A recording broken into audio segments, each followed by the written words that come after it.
Hello friends, today we will see the process scheduling algorithm known as round robin algorithm. So in round robin algorithm the time slot is given, or the time quantum is given for that particular duration of time that particular process is executed. So when the process turns is come, then only then that particular time quantum is given for the process. और अगर उससे ज़्यादा time है so we will go, or that process will go at the end of the queue. So that is the round robin. So first, for example, here three processes are given: P1, P2, P3, P4. P1 के लिए जो time है that is 24 seconds, P2 के लिए 3 seconds and P3 के लिए 3 seconds.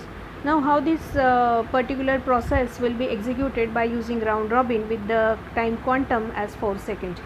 So at a time the process will be given only 4 seconds to execute.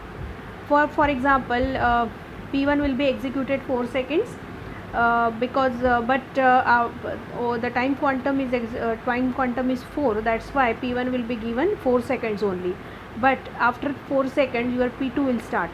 P2 has 3 seconds, so it will complete its execution. P3 also has 3 seconds, so it will execute its complete its execution. But P1 is not executed entirely. P1 सिर्फ आपका 4 second का जो quantum है उसमें execute हुआ है. So again P1 will be executed. Okay, so first P1 जब execute हुआ था तो 4 seconds. Now the part of P1 will be executed, another part that is 8 seconds. Again now P2 P3 already executed, तो वो वापस execute नहीं होंगे.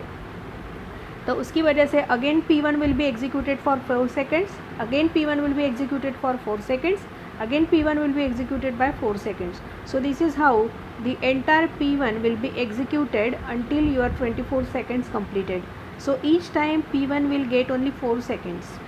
So first of all P1 का 4 सेकेंड हो गया. उसके बाद P2 आया, P2 को 3 सेकेंड में एग्जीक्यूट हुआ, P3 3 सेकेंड में एग्जीक्यूट हुआ है. उसके बाद P2 और P3 ये दो जॉब्स ऐसे हैं या दो प्रोसेस ऐसी है जिनका एग्जीक्यूशन हो चुका है कंप्लीट, तो उसकी वजह से वो बाद में एग्जीक्यूट नहीं होंगे.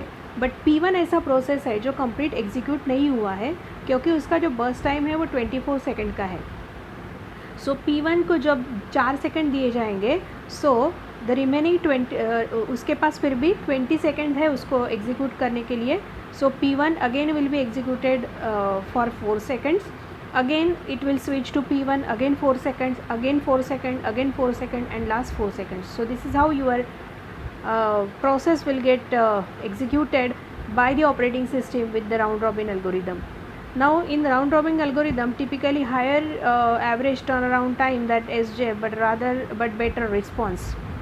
It requires very अगर हम इसका एवरेज टर्न अराउंड कैलकुलेट करेंगे तो ऑब्वियसली SJF से उसका ज़्यादा टर्न अराउंड टाइम होगा, बट रिस्पॉन्स जो होता है राउंड रॉबिन का वो ज़्यादा यानी जल्दी होता है.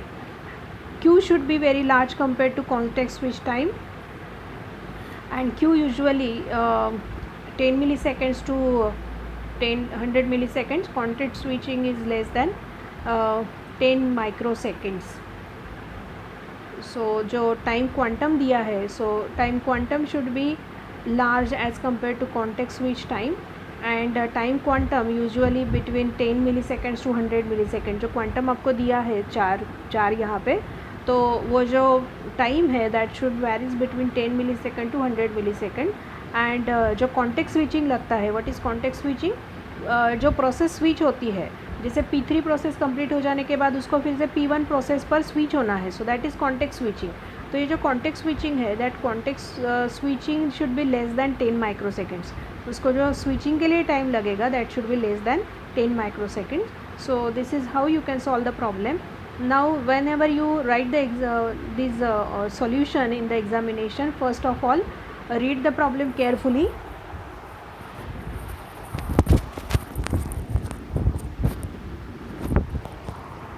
Read the problem carefully, then you have to draw the Gantt chart.